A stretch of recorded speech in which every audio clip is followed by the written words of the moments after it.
নবী সাল্লাল্লাহু আলাইহি ওয়াসাল্লাম রমাদান আসার আগ থেকেই রমাদানের প্রস্তুতি গ্রহণ করতেন। তিনি শাবান মাসে বেশি বেশি রোজা রাখতেন। আমরা শাবান মাসের প্রায় শেষের দিকে চলে এসেছি। রমাদান আসার কয়েকদিন আগে তিনি রোজা রাখা বন্ধ করে দিতেন এবং রমাদানের প্রস্তুতি গ্রহণ করতেন। আল্লাহ রাব্বুল আলামিন যে উদ্দেশ্যে এই মাসকে আমাদের উপর গনিমত হিসেবে দিয়েছেন, সেই উদ্দেশ্যটা যেন আমরা বাস্তবায়ন করতে পারি, আল্লাহ পাক তৌফিক দান করেন। আল্লাহ রাব্বুল আলামিন বলেছেন সূরা বাকারার মধ্যে, কুতিবা আলাইকুমুস সিয়াম, তোমাদের প্রতি সিয়ামকে ফরজ করা হয়েছে। কুতিবা মানে অবধারিত করা হয়েছে, ম্যান্ডেটরি করা হয়েছে, অপশনাল না। ইচ্ছা হইলো রাখবা, ইচ্ছা হইলো রাখবা না, এমন নয়। সিয়ামকে ফরজ করা হয়েছে কামা কুতিবা আলাল্লাযীনা মিন ক্বাবলিকুম, ঠিক যেভাবে তোমাদের পূর্ববর্তী উম্মতের উপরেও সওমকে ফরজ করা হয়েছিল। জানলাম সওম আমাদের উপরে ফরজ, জানলাম এই ফরজ আল্লাহ করেছেন, জানলাম এটা আমাদের উম্মতের উপর নতুন ফরজ নয়। এরকম সওম আগের উম্মতের উপরেও কি ছিল। উদ্দেশ্য লাআল্লাকুম তাত্তাকুন, যাতে করে তোমরা তাকওয়া অবলম্বন করতে পারো। উদ্দেশ্য লাআল্লাকুম তাত্তাকুন, যাতে করে তোমরা তাকওয়া অর্জন করতে পারো। সওমের উদ্দেশ্য লোক দেখানো আমল নয়। সওমের উদ্দেশ্য না খেয়ে থাকা নয়। সওমের উদ্দেশ্য পানি না খেয়ে থাকা নয়। স্ত্রী সহবাস ছেড়ে দেয়া না। সওমের উদ্দেশ্য এই সবগুলো কাজের মধ্য দিয়ে আল্লাহ পাকের ভীতি, তাকওয়া অর্জন করা। গতকাল হয়তো অনেকে রোজা ছিলেন, বৃহস্পতিবার ছিল, হয়তো অনেকে কাজা সওমগুলো রাখছেন বা অনেকে শাবানের সওমও রাখছেন। রোজা রাখা অবস্থায় আমরা কি পানি খেয়েছি, খাবার খাই, স্ত্রী সহবাস করি? খাবার খাওয়া হালাল না হারাম? পানি পান করা হালাল না হারাম? স্ত্রী, বিয়ে করা স্ত্রী, তাকে স্পর্শ করা বা তাকে তার সাথে সময় কাটানো হালাল না হারাম?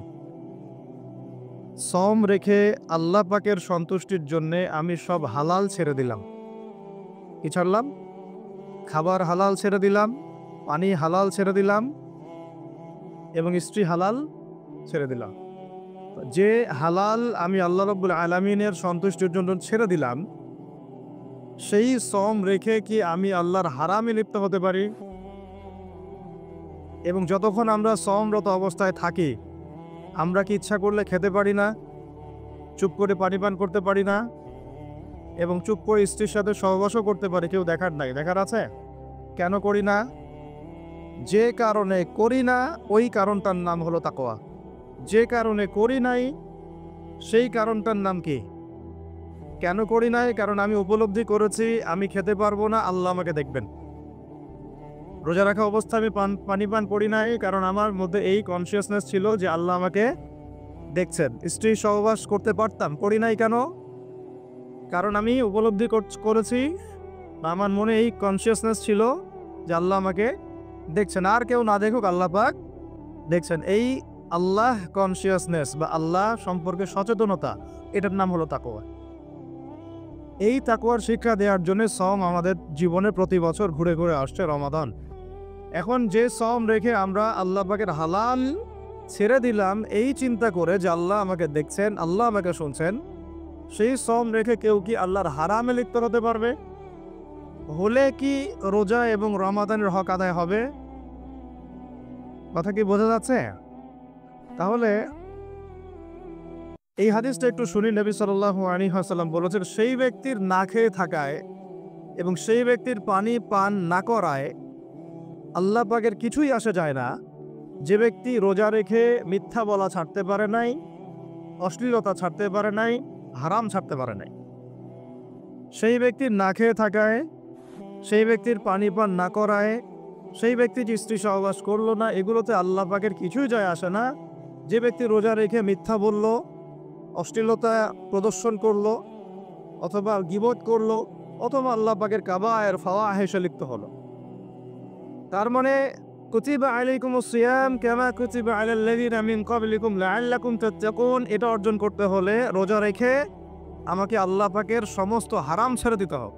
যে হালাল স্ত্রী আমি ছেড়ে দিলাম, সেই রোজা রেখে আমি হারামভাবে কোনো মেয়ের সাথে কথা বলতে পারি, অ্যাফেয়ার করতে পারে, কফি শপে বসতে পারে, বাইকে ঘুরতে পারে, জিনা করতে পারে?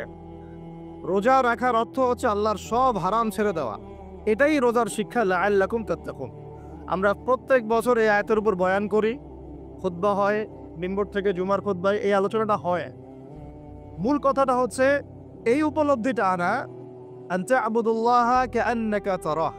তুমি এমনভাবে আল্লাহর ইবাদত করো যেন তুমি আল্লাহকে দেখতে পাচ্ছ। আল্লাহ আমাদের সামনে থাকলে বা আমরা যদি আল্লাহকে দেখতে পারতাম, আমরা কি বেনামাজি থাকতে পারতাম? আমরা কি সুদ খাইতে পারতাম?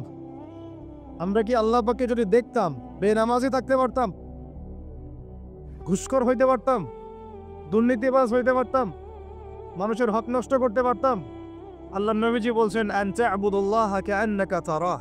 তুমি এমনভাবে আল্লাহর ইবাদত করো যেন তুমি আল্লাহকে দেখছো। সুবহানাল্লাহ। এই চেতনা আসলে মানুষ হারামে লিপ্ত হতে পারবে না। হলেও তওবা করে ফিরে আসবে। হলেও কি করবে? সাথে সাথে তওবা করে ফিরে আসবে। আর ওয়াইল্লাম তাকুন তারাহু, তুমি যদি আল্লাহকে দেখতে না পারো, ফাইন্নাহু ইয়ারাক, জেনে রাখবা আল্লাহ তোমাকে দেখছে। ঠিক যে উপলব্ধিটা আমরা রোজা রেখে অর্জন করি। আমরা খাই না, আমরা পানি পান করি না, তৃষ্ণায় গলা ফেটে যাচ্ছে, প্রচন্ড রোদ, ক্ষুধায় পেট চোচো করতেছে, খাই কেন? খাই না কারণ আমরা উপলব্ধি করি আল্লাহ পাক আমাদেরকে দেখছেন। কেউ না দেখুক আল্লাহ দেখবেন। গোসল করার সময় পানি খাইতে পারতেছি না। তো এই চেতনাটা শিক্ষা দেওয়ার জন্যে রমাদান প্রতি বছর ঘুরে ঘুরে আসে। আল্লাহ পাক বলছেন, কুতিবা আলাইকুমুস সিয়াম কামা কুতিবা আলাল্লাযীনা মিন ক্বাবলিকুম। এটা তোমাদের উপরে এখন ফরজ করা হয় নাই, তোমাদের আগের উম্মতের উপরেও ফরজ করা হয়েছিল, লাআল্লাকুম তাত্তাকুন, যাতে করে তোমরা তাকওয়া অবলম্বন করতে পারো।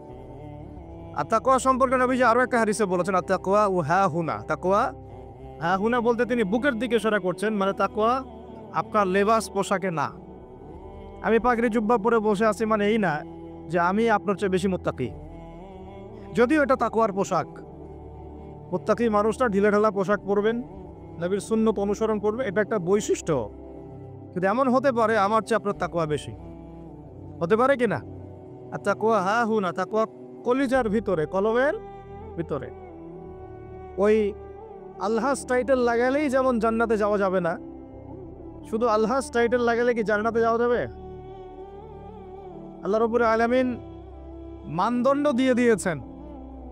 মানদণ্ড, কে ভালো আল্লাহর কাছে, কে সম্মানিত, এটার মানদণ্ড আল্লাহ দিয়ে দিয়েছেন। ইন্না আকরামাকুম ইনদাল্লাহি আতকাকুম। তোমরা যত মানুষ পৃথিবীতে আছো, তোমাদের মধ্যে আল্লাহর কাছে সবচেয়ে মকবুল, সম্মানিত, মর্যাদাবান মানুষ তারাই যারা এই তাকওয়ার পরীক্ষায় পাশ করেছে। এই তাকওয়ার শিক্ষাটা দেওয়ার জন্য রমাদান আসে। শিক্ষা নাম্বার 1, রোজা রাখবো রাখার মতো। রোজা রাখবো কি? যাতে তাকওয়া অর্জন করা যায়। রোজা রেখে আমি যেমন হালাল ছেড়ে দিয়েছি, রোজা রেখে আমাকে আমার সমস্ত হারাম ছাড়তে হয়। আর এই হারাম শুধু 1 মাস ছেড়ে দিব এমন না। ঈদের চাঁদ উঠে যাবে, শয়তান ছাড়া পাবে, আমরা আবার শয়তানের সাথে আতাত করে চলা শুরু করব। এটা রমাদানের শিক্ষা না। ওই শিক্ষাটাকে সারা বছর ধরে রাখতে হবে, এটা হলো রমাদানের শিক্ষা। আপনারা খেয়াল করে দেখবেন, রমাদান মাসে অনেকে পরহেজগার হয়ে যায়। ঈদের চাঁদ ওঠার সাথে সাথেই আমরা আবার শয়তানের দাসত্ব শুরু করি। ঈদের দিন চাঁদ রাত বলে আমরা একটা কথা বলি না, ওই রাত্রেই প্রমাণ হয় যে শয়তান ছাড়া পাইছে। যেভাবে ধুমধারাক্কা গান বাজনার, বেলাল্লাপনার, পিকনিক টিকনিক এগুলো হয়, বোঝা যায় শয়তান এতদিন বন্দী ছিল 1 মাস, এখন ছাড়া পাইছে। তো 1 নাম্বার নসিহত, রোজা রাখতে হবে রাখার মতো, যে রোজা আমাকে তাকওয়ার শিক্ষা দিবে। আল্লাহ পাক আমাদেরকে এইভাবে রোজা রাখার তৌফিক দান করেন। 2 নাম্বার, আল্লাহ পাক তার আগে একটা কথা বলে নেই, এটা পরে ভুলে যাবো আর কি। এই যে শুনলেন কুতিবা আলাইকুমুস সিয়াম, কুতিবা আলাইকুমুস সিয়াম, শুনছেন? অনেকে তো জানে, এখানে তালেবে ইলম অনেকে আছেন, ওলামায়ে কেরামও আছেন, তাদেরকে ওয়াজ করার কিছু নাই আমার, আমি সাধারণ মানুষের জন্য বলছি। কুতিবা আলাইকুমুস সিয়ামের আগেও 2টা কথা আছে এই কিতাবে।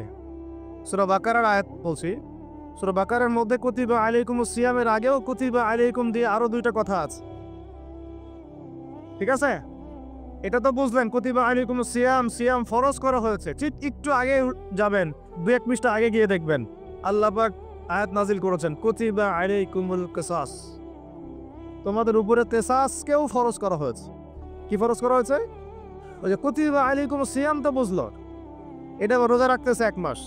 কুতিবা আলাইকুমুল কিসাস বুঝে না। কুতিবা আলাইকুমুল কিসাস আর কুতিবা আলাইকুম সিয়াম একই মিজানে না ভাইরা? বুঝতে পারতেছেন তো আপনারা? একই মিজানে একই ওজনে না? তো কুতিবা আলাইকুমুল কিসাস, তোমাদের উপরে কিসাসকেও ফরজ করা হয়েছে। তোমাদের বলতে আমাদের সবার উপরে, মুসলিমদের উপরে। কিসাসটা কি? কিসাসটা কি? কেউ যদি কোনো ভাইকে অন্যায়ভাবে হত্যা করে, তাকেও সেভাবেই তো হবে, এটা হলো কিসাস। হাতের বদলে হাত, চোখের বদলে চোখ, কি কানের বদলে কান, এমনকি দাঁতের বদলে দাঁত, এর নাম কিসাস। আছে বাংলার জমিনে? আছে? কুতিবা আলাইকুমুস সিয়াম আছে আমাদের সমাজে, কুতিবা আলাইকুমুল কিসাস জাদুঘরে আছে। কোথায় আছে? ওটা ইমপ্লিমেন্ট করতে গেলে জাতিসংঘ বলবে যে আমরা মৌলবাদী হয়ে গেছি। আপনারা পড়েন প্রত্যেক রাতে তাবারাকাল্লাযী বিয়াদিহিল মুলক, তাই না? সূরা মুলক তো পড়েন রাতে, রাতের বেলা সূরা মুলক পড়ার অভ্যাস করেন। নবী সাল্লাল্লাহু আলাইহি ওয়াসাল্লাম এই সূরাটাকে বলেছেন এই সূরা কবরের আযাব থেকে বাঁচাই দিবে ইনশাআল্লাহ। উসমান রাদিয়াল্লাহু আনহু সামনে জান্নাত জাহান্নামের আলোচনা করা হলে তিনি কাঁদতেন না, খুব কম কাঁদতেন, কিন্তু কবরস্থানে কবর দেখলে তার দাড়ি অশ্রু দিয়ে ভিজে যাইত। আর এই জায়গায় যে পার পাবে সে সব জায়গায় পার পেয়ে যাবে ইনশাআল্লাহ। ওই জায়গার একাকিত্বে ওই আযাব থেকে বাঁচাবে একটা সূরা। কি নাম? সবাই মুখস্থ করবেন ইনশাআল্লাহ। মাত্র 30টা আয়াত আছে। নবীজি বলেছেন এই সূরা তার পাঠকারীর জন্য সুপারিশ করবে আল্লাহর সামনে, মানে সুপারিশ করবে আল্লাহ পাকের সাথে জোর করবে, না আমার পাঠকারীকে মাফ করে দাও, দিতেই হবে। এক পর্যায়ে আল্লাহ পাক মাফ করে দিবেন ইনশাআল্লাহ। তো এই সূরাটা 30টা আয়াত আছে। নবীজি বলেছেন আমার মন চায় সবাই যেন এই সূরাটা মুখস্থ করে। তো নবী একটা মন চায়, আমরা সেটা করব না? 2টা সূরা আমাদের মুখস্থ থাকা দরকার সবার। বড় বড় সূরার কথা বলছি, ছোট ছোট সূরা তো আপনারা সবাই অনেকে জানেনই। একটা সূরা ইয়াসিন, একটা হলো সূরা মুলক। সূরা ইয়াসিন পড়বেন একেবারে সকালবেলা ফজরের পরে, এবং ইনশাআল্লাহ বড় বড় বুজুর্গানের দিন যারা ছিল তাদের ডেইলি রুটিনের মধ্যে সূরা ইয়াসিন থাকতোই থাকতো। এটা তেলাওয়াত করে তারা হাজত পেশ করতেন আল্লাহর কাছে, এবং এর ওসিলা আল্লাহ পাক ওই হাজত পূরণ করে দিতেন। এটা পরীক্ষিত আমল। সূরা ইয়াসিন সবার কলেজের মধ্যে থাকা চাই, আল্লাহ পাক তৌফিক দান করেন। আর রাতের বেলা পড়বেন সূরা মুলক। কোন সূরা? যদি আরও পড়েন সূরা ওয়াকিয়া পড়বেন। অনেকে বলেন রিজিকের সমস্যা, রিজিকের সমস্যা দূর হওয়ার অন্যতম একটা আমল হচ্ছে সূরা ওয়াকিয়া তেলাওয়াত। রাতের বেলা কোন সূরা? ইযা ওয়াকাআতিল ওয়াকিয়া লাইসা লিওয়াকাআতিহা কাযিবা, এই সূরাটা তেলাওয়াত করবেন রাতের বেলা। আরও একটা সূরা আছে রাতে তেলাওয়াত করার জন্য, আলিফ লাম মিম সিজদা। আলিফ লাম মিম সিজদা, এটাও তেলাওয়াত করতে পারেন। তো যাই হোক, সূরা মুলকের প্রথম আয়াত আপনারা পাবেন তাবারাকাল্লাযী বিয়াদিহিল মুলকু ওয়া হুয়া আলা কুল্লি শাইইন কাদির। আমরা এগুলো পড়ি, শুধু খালি পড়ি, প্রত্যেক হরফে 10 নেকি হবে, এই জন্য পড়ি বেশিরভাগ মানুষ। বাংলাদেশের বেশিরভাগ মানুষ কোরআনের অর্থ জানে না।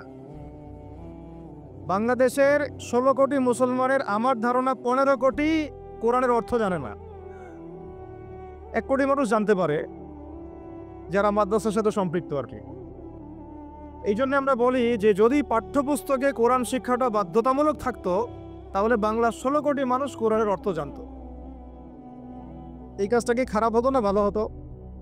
আর শিক্ষামন্ত্রীকে এটা কে বুঝাবে? কে বুঝাবে? আপনারা বুঝাতে পারলে বুঝান, কে বুঝাবে? আর এই যাদেরকে দায়িত্ব আল্লাহ পাক দিয়েছেন তাদেরকে এটা বুঝাবে কে? আমরা তো ছোট মানুষ। যদি নবী সাল্লাল্লাহু আলাইহি ওয়াসাল্লামের জীবনী সিরাত প্রত্যেকের পাঠ্যপুস্তকে বাধ্যতামূলক থাকতো, 16 কোটি মুসলিম জনগণ নবীর জীবনী জানতে পারত। এখন 16 কোটির মধ্যে 15 কোটি জানে না নবীর জীবনীতে কি হয়েছে। এটা তো বেসিক পড়াশোনা। যদি আমরা একটা ভাইরাসকে ভয় করে মসজিদ একেবারে বন্ধ করে ফেলতে পারি, মাস্ক পরাইতে পারি সবাইকে, সোশ্যাল ডিস্টেন্স 10 হাত দূরে দূরে দাঁড়াও, তো এখন এটা যদি আমি চাপ দিয়ে করাতে পারি তাহলে আমি পাঠ্যপুস্তকের মধ্যে নবীর সিরাত এবং কোরআন বাধ্যতামূলক করতে পারি না? এই যে আমরা যারা 15-20 বছর ইউনিভার্সিটিতে পড়েছেন, স্কুল কলেজ ইউনিভার্সিটি, এখানে কারা কারা পড়েছেন হাত তুলেন দেখি একটু। যারা অনার্স মাস্টার্স কমপ্লিট করেছেন, বা পড়তেছেন এখনো? আপনারা আছেন কতজন? আছে অনেকে, ভাত নামান। এখন আপনারা ভাই বাংলা পড়েছেন না? নজরুল, রবীন্দ্রনাথ, বঙ্কিমচন্দ্র, শরৎচন্দ্র ইত্যাদি ইত্যাদি। ইংরেজি পড়েছেন না? ব্যাকরণ, দাঁতভাঙা ব্যাকরণ। বাংলা ব্যাকরণ পড়েছেন না? দাঁতভাঙা, কারক, সমাস, বিভক্তি, হাবিজাবি। হ্যাঁ, এই হাবিজাবি দিয়ে আবার ইস্যু বানাই দিস না তোরা। মুশকিল কথা বলা এখন আর। এটা তো আমরা কথার কথা বলি আর কি। তারপরে কেমিস্ট্রি পড়েন নাই? হ্যাঁ, ফিজিক্স পড়েন নাই? বায়োলজি পড়েন নাই? তারপরে আমরা হায়ার ম্যাথ করতাম, জটিল জটিল সূত্রগুলো মুখস্থ করেন নাই? কত কি পড়েছেন। কিন্তু এই পড়াশোনাগুলো কেন করেছেন? সিলেবাসে ছিল আমাকে পড়তে হবে, যদি না পড়ি পরীক্ষায় পাস করতে পারবো না, পরীক্ষায় পাস না করলে রেজাল্ট আসবে না, রেজাল্ট না আসলে চাকরি পাবো না, চাকরি না পাইলে রিজিকের ব্যবস্থা হবে না, রিজিকের ব্যবস্থা না হলে বিয়ে শাদী হবে না, বিয়ে শাদী না হলে জীবনটাই বরবাদ। এই তো ফিলোসফি, তো এইটাই, রাস্তা তো এটা না। এখন চাপ দিয়ে এত কিছু পড়লেন, বিসিএস কোচিং করেছেন অনেকেই, অনেকেই চাকরির পরীক্ষা দিচ্ছেন, নিয়োগ বিজ্ঞপ্তির পরীক্ষা দিচ্ছেন, প্রাইমারি পরীক্ষা দিচ্ছেন, সবই পড়তেছেন। আমি নিজেও পড়েছি এগুলো আমার মুখস্থ ছিল সবই, এখনো হয়তো ধরলে বলতে পারবো কিছু, যদিও এগুলোর চর্চা আমরা বন্ধ করে দিয়েছি। আর কথা হচ্ছে, একটা রিজিকের সোর্সের জন্য আমি যে 15 বছর এই পড়াশোনাগুলো করলাম, যদি আমার সিলেবাসের মধ্যে কোরআন থাকতো, হাদিস থাকতো, নবী সিরাত থাকতো, তারপরে ধরেন সাহাবীর জীবনী থাকতো, ইসলামের ইতিহাস থাকতো, বেসিক ফিক আকীদা থাকতো, আমি কি বাধ্য ছিলাম না এগুলো পড়ে পরীক্ষা দেওয়ার জন্য? তখন আমাদের এই জেনারেশনের ইসলামিক শিক্ষায় উন্নতি হইতো না। সবকিছু দাওয়াত দিয়ে হয় না, অনেক কিছু উপরের লেভেল থেকে চালু করতে হয়, তাহলে জনগণ সেটা মেনে নিতে বাধ্য থাকে। এই রমজান মাসে দেখবেন বাজারে অনেক সিন্ডিকেট হবে, আপনি এগুলো মিষ্টি মিষ্টি কথা বলে এগুলো বন্ধ করতে পারবেন না।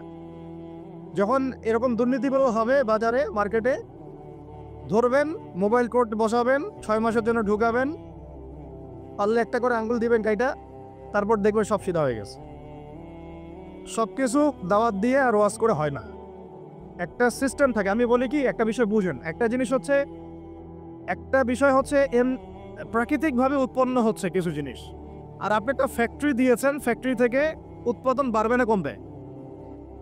আপনি হাতে উৎপাদন করতেছেন একটা জিনিস, মনে করেন কাপড়ে পাঞ্জাবি জুব্বা, আর জুব্বার একটা ফ্যাক্টরি দিয়েছেন, উৎপাদন কোথায় বেশি হবে? রাষ্ট্র হচ্ছে সেই ফ্যাক্টরি যেটা সব দিক থেকে উৎপাদন বাড়াতে পারে। আমরা দাওয়াত দিচ্ছি এখন ইন্ডিভিজুয়ালি, ব্যক্তিগতভাবে একে একে মানুষ চেঞ্জ করার দাওয়াত দিচ্ছি আমরা। যে আয়াত থেকে এদিকে চলে আসছি, তাবারাকাল্লাযী বিয়াদিহিল মুলক, তাবারাকাল্লাযী বরকতময় সেই সত্তা, মহা পবিত্র মহা বরকতময় সেই সত্তা। কোন সত্তা? বিয়াদিহিল মুলক, যার হাতে আছে সার্বভৌমত্ব। মুলক মানে কি? রাজত্ব, ক্ষমতা বা সার্বভৌমত্ব। রাজত্ব, ক্ষমতা বা সার্বভৌমত্ব, 3টা শব্দ বললাম, ডিকশনারিতে চেক করে দেখেন মূল শব্দের অর্থ কি। আবার বলতেছে তাবারাকাল্লাযী, বরকতময় সেই সত্তা, মানে কে? মহাবিশ্বের একমাত্র স্রষ্টা আল্লাহ রাব্বুল আলামিন, তিনি বরকতময়। বিয়াদিহিল মুলক, যার হাতে কি আছে? রাজত্ব অথবা ক্ষমতা অথবা সার্বভৌমত্ব, বা ইংরেজি দিয়ে বললে আমরা বলি সভরেন্টি। কি বলি?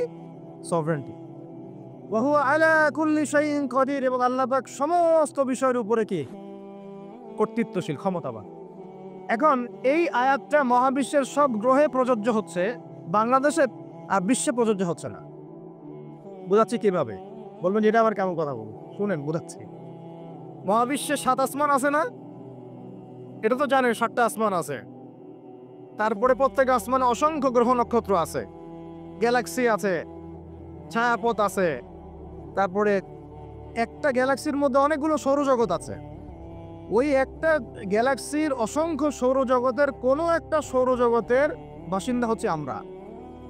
ওই সৌরজগতের মধ্যে এই যে আমাদের 10টা 12টা গ্রহ আছে, সেই গ্রহের কোনো একটা দেশের, কোনো একটা কি জেলার, কোন একটা শহরের কোন একটা মাঠে বসে আপনি এখন এই বয়ান শুনতেছেন। কথা বুঝতে পারতেছেন? আর পুরো মহাবিশ্ব 7 আসমানে নবী সাল্লাল্লাহু আলাইহি ওয়াসাল্লাম বলছেন, মেরাজের রাতে আমি দেখেছি একটা বিঘত, এতটুকু বিঘত মানে 1 টক্কর জায়গা ফাঁকা নাই যেখানে আল্লাহর কোনো ফেরেশতা দাঁড়িয়ে বসে বা সেজদারত অবস্থায় আল্লাহর ইবাদত করতেছে না। তারে পুরো মহাবিশ্বে কার রাজত্ব চলতেছে? আর এই পৃথিবীর দিকে তাকান, আমরা বললাম তাবারাকাল্লাযী বিয়াদিহিল মুলক, আল্লাহর হচ্ছে সার্বভৌমত্ব ক্ষমতা কার? আল্লাহ। কিন্তু এখন জমিনের দিকে আপনি তাকান, এই বিশ্বের সার্বভৌমত্ব চলতেছে জাতিসংঘের। কার? এই বিশ্বের রাজনৈতিক মোড়ল জাতিসংঘ। আপনি ইসলামিক বিধানের কথা যতই বলেন তারা মানবে না, মানবে না, সোজা কথা। আপনি যদি বলেন কোরআন এবং হাদিস এবং সর্বশেষ নবী মুহাম্মদ সাল্লাল্লাহু আলাইহি ওয়াসাল্লাম আমাদেরকে এইগুলো দিয়ে গেছেন, আল্লাহ পাক এইগুলো নাজিল করছেন, আসেন এগুলোর আলোকে বিশ্ব করি, ওরা মানবে না। বরং ওরা আপনার উপর যুদ্ধ ঘোষণা করবে। কি করবে? এ হচ্ছে এই বিশ্বের সবচেয়ে বড় তাগুত, সবচেয়ে বড় কাফের, সবচেয়ে বড় মুশরিক, সবচেয়ে বড় মুনাফিক। ও যদি বলে যে কোরআন বাদ দিতে হবে, আমার মাথায় যে বুঝ আসে ওই বুঝ অনুযায়ী চলবো, তাহলে সারা বিশ্ব বলবে হ্যাঁ এটাই ঠিক। নাউজুবিল্লাহ। অর্থনৈতিক মোড়ল সে যদি বলে আল্লাহ বা কোরআনে সুদ হারাম করছেন, তো কি হয়েছে? আমাদের ব্যাংকিং সিস্টেম চলবে সুদের উপর, সারা বিশ্ব বলবে এই যে সামি'না ওয়া আতা'না, ইয়েস স্যার, শুনলাম মানলাম। কথা বুঝেন না আমার? ও সারা বিশ্বকে যদি বলে ওদের ব্যাংকিং সিস্টেম, প্রত্যেকটা ব্যাংকিং সিস্টেম চলবে সুদ ভিত্তিক, আল্লাহ কোরআনে হারাম করুক আর হালাল করুক দেখার দরকারই নেই আমাদের। নাউজুবিল্লাহ। মানলে ইচ্ছা হইলে মানেন, না ইচ্ছা হইলে আমরা বোম মেরে উড়াই দেব। ইচ্ছা হইলে মানেন, না হলে কি একেবারে দিব শেষ করার জন্য অনেক অস্ত্র আছে ওদের। যারা পলিটিক্যাল অ্যাফেয়ার্স ঘাটাঘাটি করেন তারা জানে এদের ৭২টার মতো অস্ত্র আছে। ইকোনমিক স্যাংশন একটা অস্ত্র, চাপ প্রয়োগ করা একটা অস্ত্র, বিল পাস করা একটা অস্ত্র, নেগোশিয়েট করা একটা অস্ত্র, অন্যকে দিয়ে চাপ দেওয়া হবে একটা অস্ত্র। এগুলো অস্ত্র করতে করতে সর্বশেষ অস্ত্র হচ্ছে একেবারে ওই আফগানিস্তান বানায় ছেড়ে দিবে, একেবারে ওই ইরাক বানায় ছেড়ে দিবে, একেবারে ওই সিরিয়া বানায় ছেড়ে দিবে, একেবারে ইয়েমেন বানায় ছেড়ে দিবে। ওটা সবচেয়ে বড় অস্ত্র। এই জন্যে আন্ডারে যারা আছে এরা সবাই স্যালুট মারে, ঠিক আছে আপনি যা বলবেন তাই। তো এই কারণে সারা বিশ্ব অর্থনৈতিক ক্ষেত্রে ও হচ্ছে এখন সুদ ভিত্তিক অর্থনৈতিক সিস্টেমের মোড়ল। যেই সুদ সম্পর্কে আল্লাহ বা কোরআনে বলেছেন যদি সুদ না ছাড়ো তাহলে আল্লাহ এবং তার রাসূলের সাথে যুদ্ধের ঘোষণা শুনে রাখ। কথা বুঝে যাচ্ছে না মনে হয়? আল্লাহ বা কোরআনে বলছেন সুদ যদি না ছাড়ো, সুদ যদি তোমরা মুসলমানরা মুমিনরা না ছাড়ো, তাহলে আল্লাহর সাথে এবং রাসূলের সাথে যুদ্ধের ঘোষণা শুনে রাখো। সূরা বাকারা পড়েন। আল্লাহ পাক বলছেন ইয়া আইয়ুহাল্লাযীনা আমানু ইত্তাকুল্লাহ ওয়া যারু মা বাকিয়া মিনার রিবা ইন কুনতুম মুমিনিন ফাইন লাম তাফআলু ফাআযানু বিহারবিন মিনাল্লাহি ওয়া রাসূলিহি। তাহলে আল্লাহ পাক এখানে বলছেন হারাম, যদি খাও তাহলে আল্লাহর সাথে যুদ্ধ করতেছ, নবীর সাথে যুদ্ধ করতেছ। ওরা বলে দিল এটা ফরজ। কি এটা? তুই মানলে মান, না মানলে যা, তোর ব্যাপারে ব্যবস্থা আমরা পরে নিব। তাহলে আমরা এই পুরো বিশ্বে এখন কার সার্বভৌমত্ব চলতেছে? কোরআনের? জি না, কোরআন ওই তেলাওয়াত করার জন্য রেখে দেওয়া হয়েছে। কিসের জন্যে? ঘরের কোনায় তেলাওয়াত করেন আপনি কোরআন, কোনো সমস্যা নাই। এই রমজানে প্রত্যেকদিন 1 খতম দিবেন, 30 দিন 30 খতম দেন, ওদের কিচ্ছু যায় আসে না। কথা বুঝাতে পারতেছেন? এখন আপনি ব্যক্তিগত জীবনে কোরআন 30 দিন 30 খতম দেন, কিচ্ছু যায় আসে না এদের। কিন্তু কোরআনের এই যে মৌলিক বিধানগুলা, এগুলো আপনি বিশ্বে বাস্তবায়ন করতে পারবেন না এখন। কারণ সার্বভৌমত্ব এখন আমরা আল্লাহর হাত থেকে কেড়ে নেওয়ার চেষ্টা করে তাগুতের হাতে দিয়ে দিয়েছি। অবশ্যই এই কারণে বিশ্বের উপরে গজব ঘুরতেছে, যে কোনো সময় আসবে ইনশাআল্লাহ, যে কোনো সময় আসবে, এটা আমরা নিশ্চিত। আল্লাহ রাব্বুল আলামিনের গজব আসবেই আসবে। আল্লাহ রাব্বুল আলামিন এইখানে বলেছেন চুরি করলে হাত কেটে দিবা। কি করবা? ওই যে কিতাব আপনি 10 নেকির জন্য তেলাওয়াত করেন, প্রত্যেক হরফে কত নেকি হবে? 10 নেকি হবে। তেলাওয়াত করি মাশাআল্লাহ, 100 খতম দেন সারা জীবনে, কোনো সমস্যা নেই। ওই কিতাবের মধ্যেই সূরা মাইদা আল্লাহ বলেছেন যে চুরি করলে চোরের কি করবা। তো এটা আপনি ওদেরকে বুঝাতে পারবেন না, এখন বুঝাতে পারবেন না। ওইটা তেলাওয়াত পর্যন্তই, ফুল স্টপ। তারপরে এমনি নর্মালি যদি কেউ জিনা করে, সূরা নূর অনুযায়ী আল্লাহ রাব্বুল আলামিন বলছেন যে সূরা নূরের 2 এবং 3 নম্বর আয়াতে 100টা বেত্রাঘাত করবা জনসমক্ষে। কয়টা বেত্রাঘাত? বাংলাদেশের বহু ছেলে মেয়ে এখন 100 বেত্রাঘাত পর শাস্তি মাথায় নিয়ে ঘুরতেছো তোমরা, নাউজুবিল্লাহ। যার শুরুটা হয় ওই টেক্সটের মাধ্যমে, তারপরে দেখা সাক্ষাৎ, তারপরে এটা, তারপরে ওইটা। ঢাকা শহরে এর পরিসংখ্যান বেশি না কম? কত বেশি? কতগুলো ছেলে পাওয়া যাবে যারা এই পাপে লিপ্ত হয় নাই? কতগুলো মেয়ে পাওয়া যাবে যারা এই পাপে লিপ্ত হয় নাই? কতগুলো আপনি দেবর পাবেন যারা জিনা করে নাই? কতগুলা ভাবি পাবেন জেনা করে নাই, কতগুলা দুলাভাই পাবেন শালীর সাথে জেনা করে নাই, কতগুলা ছেলে পাবেন বিবাহিত ছেলে যারা বাইরে পরকিয়া করে নাই। শুধু আল্লাহ পাকই জানেন ভালো এই জাহিলিয়াতের মধ্যে কত পার্সেন্ট মানুষ পবিত্র থাকতে পারছে, শুধু আল্লাহ ভালো জানেন, আর কেউ জানে না। আমি বেশি বলতেও চাচ্ছি না, কারণ আমরা সবাই এই শহরেই থাকি। আর ঢাকাতে যারা থাকে তারা মোটামুটিভাবে একটা কেয়ামতের শহরেই থাকে, কারণ এখানে এমন কোনো পাপ নাই যেটা হচ্ছে না, এমন কোনো পাপ নাই। একেবারে প্রতারণা দিয়ে ভর্তি উপর থেকে নিচ পর্যন্ত। এই শহরে প্রথম যে জিনিসটা উঠে গেছে এটা হচ্ছে বিশ্বাস। কি উঠে গেছে? দ্বিতীয় উঠে গেছে আমানতদারিতা। বিশ্বাস উঠে গেছে, এখানে নাই। আমানতদারিতা নাই। কে কার উপর দিয়ে টক্কর দিতে পারে এটা হচ্ছে আমাদের এজেন্ডা আর কি। একটা রাস্তার যে ভিক্ষুক, এরও মাথায় যে এত শয়তানি বুদ্ধি, আর অন্য অন্য সেক্টর না হয় নাই বললাম। আপনার কাছে টাকা চাচ্ছে গাড়ির গ্লাসে নক করে, ও কিন্তু পাটা ভালোই আছে, ও ল্যাংড়ানোর অভিনয় করতেছে। কত বুদ্ধি! কেউ আবার ইচ্ছা করে একটা আঙ্গুল বা হাত কাটে নিয়েছে, ইচ্ছা করে কাটছে, সারা জীবন কোনো কাজ করা লাগবে না, এটা করেই খাবে। কেউ আবার ইচ্ছা করে হিজড়া হচ্ছে এই শহরে, এটা সারা জীবন কাজ করা লাগবে না, এমনি খাবে। কত বুদ্ধি মানুষের মাথায়, চিন্তা করছেন?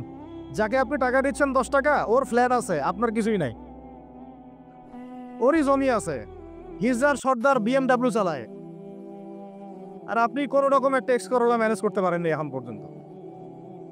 প্রতারণা দিয়ে ভর্তি, প্রতারণা, আমানতের খেয়ানত, দুর্নীতি, পদে পদে বাটপারি, আর কি বলবো, মানুষকে ঠকানো, জুলুম করা, সুযোগ পাইলেই সুযোগ নেওয়া, সুযোগ পাইলে একটু সুযোগ নেওয়া। আর বিভিন্ন জায়গায়, স্পেশালি কিছু কিছু বড় বড় জায়গায় এমন কিছু মানুষকে বসায় দেওয়া হয়েছে যাদের মনে হয় ইসলামের নাম শুনলেই ভিতরে মানে তেলে বেগুনে জ্বলে ওঠে একেবারে। ইসলাম শব্দটা শুনলেই গায়ে জ্বালা শুরু হয় একেবারে।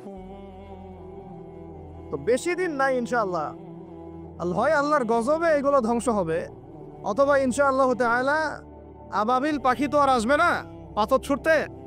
আবাবিল তো পাখির নাম না, আবাবিল মানে তো ঝাঁকে ঝাঁকে, মানে এটা তো ওই আবরাহার বাচ্চা আবরাহার যুগ না যে আবাবিল আসবে আর পাথর ফেলবে। আসবে, পাথর ফেলার প্রজন্ম তৈরি হবে ইনশাআল্লাহ।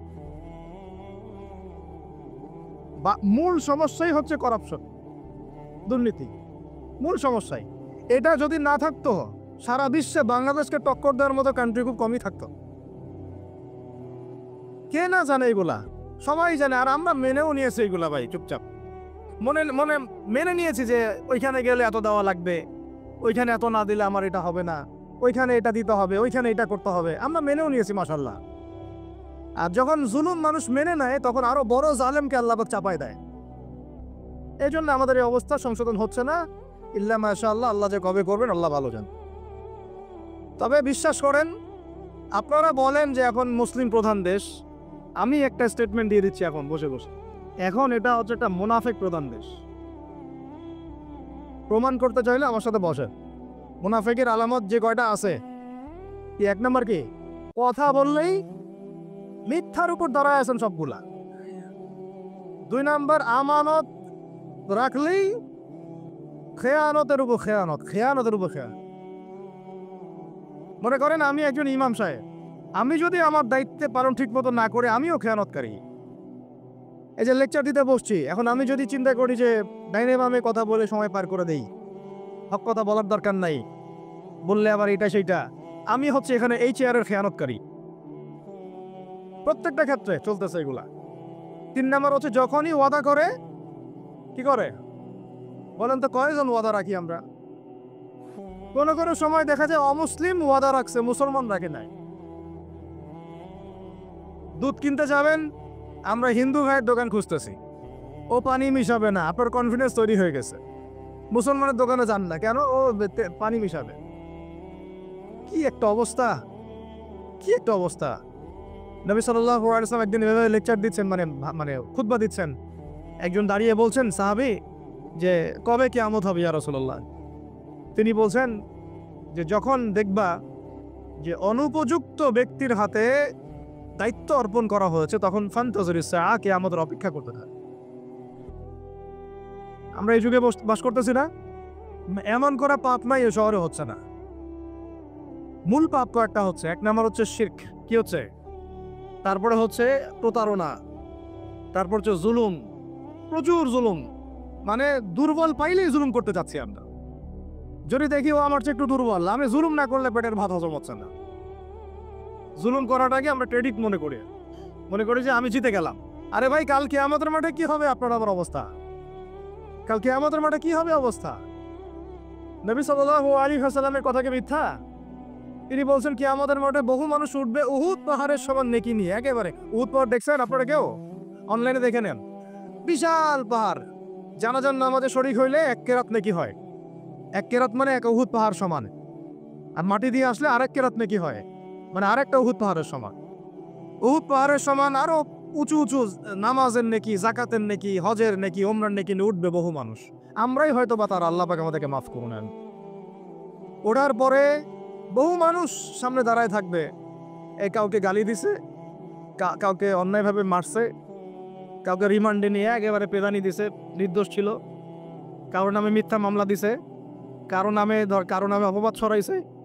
বেচারা ভালো ছিল, সৎ ছিল, অপবাদ ছড়াই দিছে। কারো নামে ধরেন যে কারো গীবত করছে, কারো টাকা নিয়ে টাকা দেয় নাই, কারো জমি আত্মসাৎ করে খাইছে, ভূমিদস্যু ছিল। মানে মানুষের সাথে জড়িত পাপ ছিল। কি ছিল? অন্যের সাথে জড়িত, মানে অন্যের হক নষ্ট করছে আর কি, অন্যের। এখন আল্লাহ পাক বলবেন যে তোমার এই ঋণ এখন শোধ করো। ওই দিন তো ঋণ শোধ করার কোনো বুদ্ধি আছে? বুদ্ধি নেই। এখন কি পদ্ধতি? ফেরেশতাদেরকে বলা হবে এই ব্যক্তির আমলনামায় যে নেকিগুলো আছে, নামাজের নেকি, রোজার নেকি, হজের নেকি, যাকাতের নেকি, এইগুলো দিয়ে ওদের আমলনামা ভর্তি কর, যারা পাওনাদার দাঁড়ায় আছে। ভর্তি করতে করতে করতে করতে এক সময় দেখা যাবে এই ব্যক্তির আমলনামা ফাঁকা হয়ে যাবে। তখন কি হবে? ফেরেশতাদেরকে বলা হবে ওই যে যারা ভুক্তভোগী ওদের আমলনামা থেকে গোনাহ নিয়ে এই ব্যক্তির আমলনামায় ঢাল। নাউজুবিল্লাহ। এরপরে ওই ব্যক্তিগুলো দেখা যাবে জান্নাতে চলে গেছে, মাজলুম ছিল পৃথিবীতে, ওই দিন সফল হয়ে গেছে, জান্নাতে চলে গেছে। এবারটা দুনিয়া জালেম ছিল, এই জাহান্নামে চলে গেছে। নাউজুবিল্লাহ। আল্লাহ পাক আমাদেরকে এরকম মানুষের হক নষ্ট করা থেকে হেফাজত করে নেন। ভাই, মানুষের হক নষ্ট করতে চান, নিজে আমল তো এমনিই কম, ভাঙাচোরা ইমান, মুনাফিকের মতো বসবাস করতেছি। এখন তো আমরা মুনাফিকের মতো বসবাস করতেছি এই দুনিয়াতে। এখন যারা আমার মনে হয় মন থেকে ইমানের দাবি করতে পারে শক্তভাবে যে হ্যাঁ আমরা ইমানদার, এরা হচ্ছে গাজ্জার ওই মুজাহিদ ভাইরা। বুঝলেন এই কথা? তারা মনে হয় দাবি করতে পারে যে হ্যাঁ আমরা ইমানদার। আমরা তো নেফাকির উপরে আছি এখন, আমরা তো স্বীকৃতি দিতে পারতেছি না, এখন সত্যকে স্বীকৃতিও দিতে পারি নাই। বরং আমরা মানচিত্র থেকে ফিলিস্তিনের মানচিত্র উঠাই দিলাম, দিয়ে যারা জালেম ওদেরটা প্রতিষ্ঠা করলাম। ওইটাও পাঠ্যপুস্তকে আসছে। আপনারা তো শুধু একটাই শুনে বসে আছেন, একটাই শুনে আছেন না আপনারা? শরীফ শরীফা তো আছেই, এইটাও একটা ইস্যু ছিল। আল্লাহ পাক আমাদেরকে চোখ খুলুন, আল্লাহ পাক আমাদের চোখ খোলার তৌফিক দান করে। আর ভাই, বাইরের চোখ তো সবারই খোলা, ভিতরের চোখটা খোলার তৌফিক দান করে। আমি অনেক ভিতরে চলে আসছি, বুঝাইতে চাচ্ছিলাম যে এই বিশ্বে এখন আল্লাহ পাককে সার্বভৌম ক্ষমতার অধিকারী মানা হচ্ছে না। এটা হচ্ছে বৈশ্বিক শিরক। রাজনৈতিক ক্ষেত্রে আমরা আল্লাহর সার্বভৌমত্ব মানছি না, অর্থনৈতিক ক্ষেত্রে আমরা আল্লাহর দেয়া বিধান মানছি না, শিক্ষা ক্ষেত্রে আমরা আল্লাহ পাকের দেয়া শিক্ষানীতি মানছি না, সংস্কৃতির মধ্যে আমরা আল্লাহর সংস্কৃতি মানছি না, ব্যক্তি জীবনে, ইবাদতের জীবনে, পারিবারিক জীবনে, সামাজিক জীবনে আমরা আল্লাহ পাকের সার্বভৌমত্বকে বাদ দিয়ে মানুষের সার্বভৌমত্ব প্রতিষ্ঠা করেছি। আর আমরা তেলাওয়াত করতেছি তাবারাকাল্লাযী বিয়াদিহিল মুলক, আবার পড়তেছি কুলিল্লাহুম্মা মালিকাল মুলক, হে বলুন হে রাজত্বের অধিকারী, তুতিল মুলকা মান তাশা ওয়া তানজিউল মুলকা মিম্মান তাশা। আয়াতটা জানেন না আপনারা? সূরা আলী ইমরানে আছে।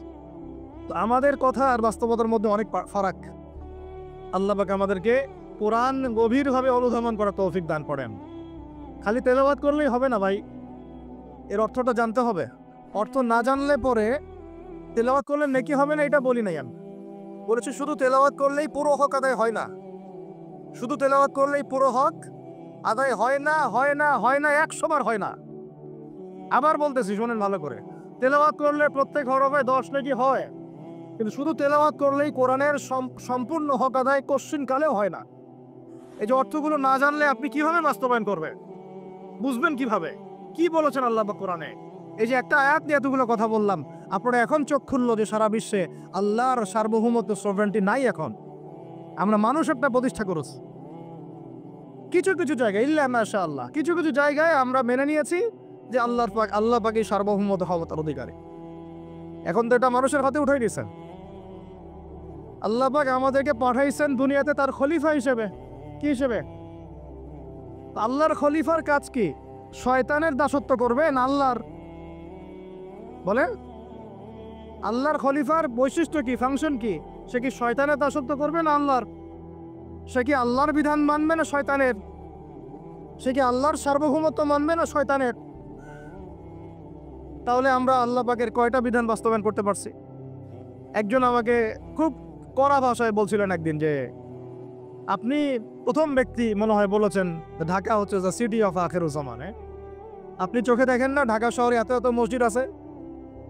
বললাম যে এইটা আপনার চেয়ে আগে আমি দেখছি ঢাকা শহরে এতগুলো মসজিদ আছে। আমার কাছে হিসেব করা আছে কয়টা মসজিদ ঢাকায় আছে। তাহলে আপনি বললেন যে এটা সিটি অফ আখিরুজ্জামান। বললাম ঢাকা শহরে এতগুলো যে মসজিদ আছে কত বছর থেকে আছে? বলছে 50, 60, 70 বছর থেকে।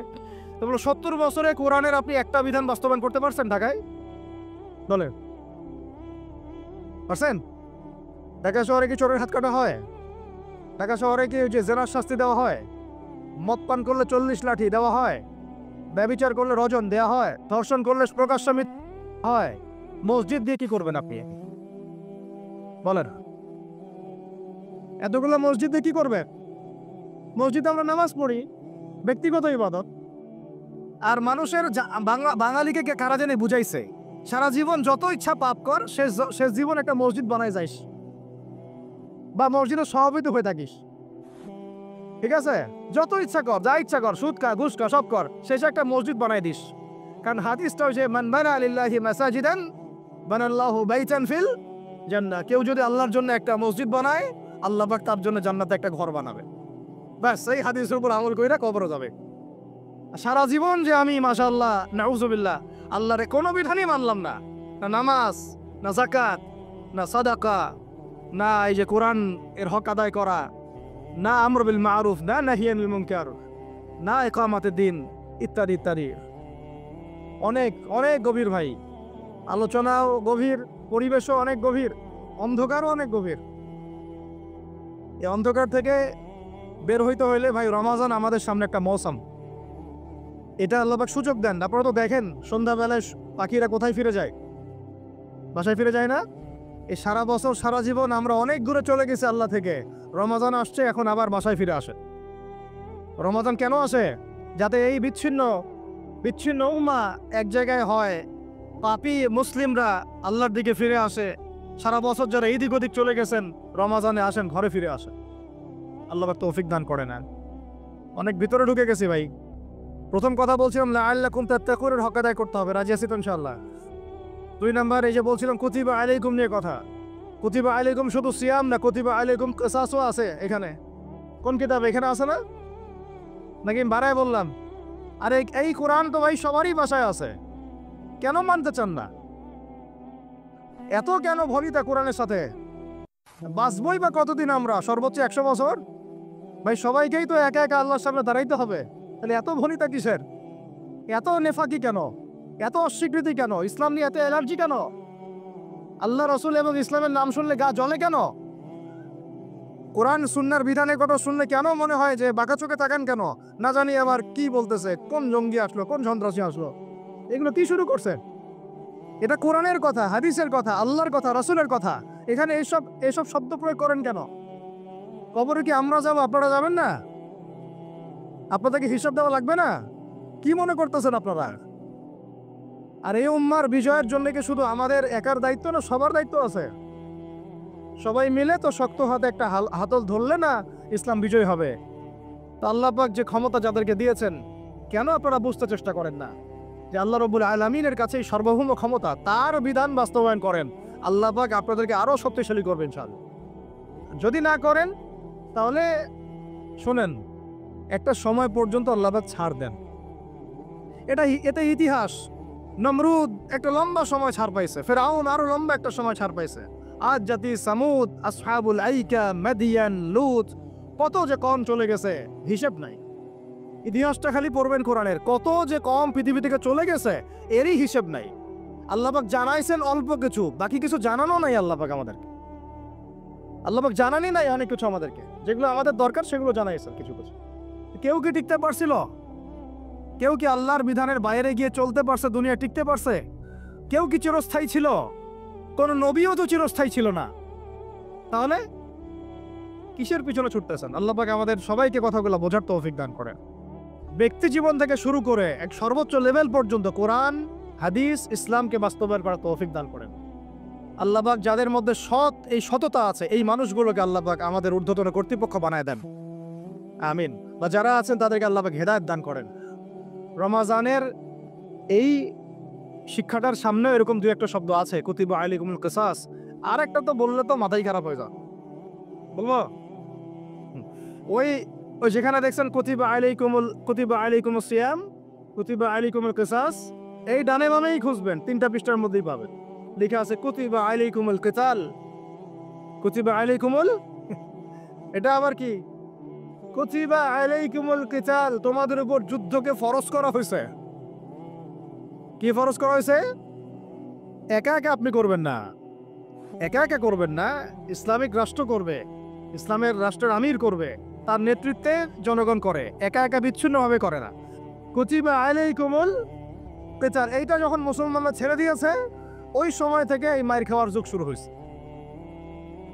অটোম্যান এম্পায়ারটা সর্বশেষ ওই ফাইট করছিল ওই পশ্চিমাদের সাথে, পরাজিত হয়ে যায় তারা প্রথম বিশ্বযুদ্ধে 1914 থেকে 17-18-র মধ্যে। এরপরে ওই যে ব্রিটেন দখল করে জেরুজালেম, বেলফোর্ট ডিক্লারেশন হয়, তারপরে ইহুদিদেরকে ওই জায়গাটা ছেড়ে দেয়। এরপর থেকে যে 100 বছর হলো, আমাদের খিলাফা পতনের 100 বছর হয়ে গেছে। কত বছর? এটা একটা আশারও কথা। আশার কথা কেন?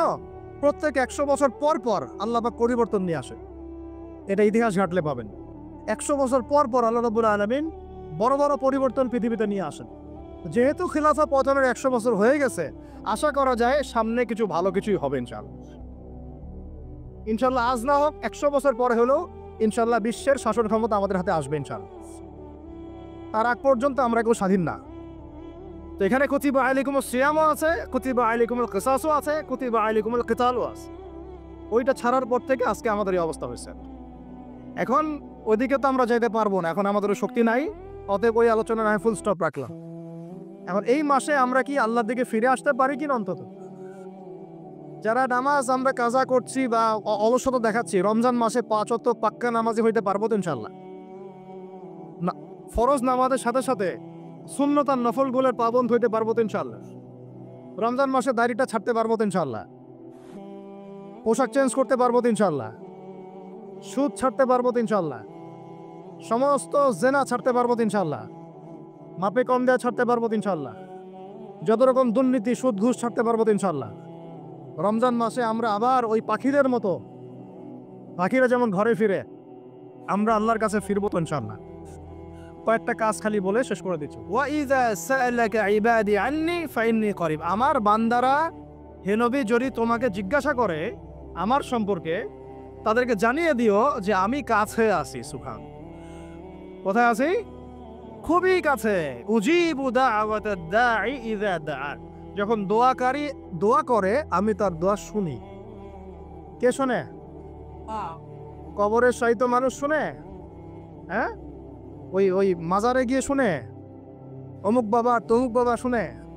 কে শুনে? ইন্নী করিব উজিবু দাওয়াতাদ দাঈ ইযা দাআন ফালইস্তাজিবু লি ওয়াল ইউমিনু বি লাআল্লাহুম ইয়ারশুদুন। ঠিক আছে না? এটা অতএব আমি যেহেতু বান্দার দোয়া শুনি, তারাও যেন আমার ডাকে সাড়া দেয়। আল্লাহর ডাক মানে কি? হাইয়া আলাস সালাহ, এটা আল্লাহর ডাক না? যাকাত ফরজের ডাক, যাকাত দিবে, আল্লাহ পাক আহ্বান করছেন না? রমাদান মাস এসেছে, রোজা রাখো, কার আহ্বান এগুলো? তো আমি যখন ডাকবো সেও যেন আমার ডাকে সাড়া দেয়।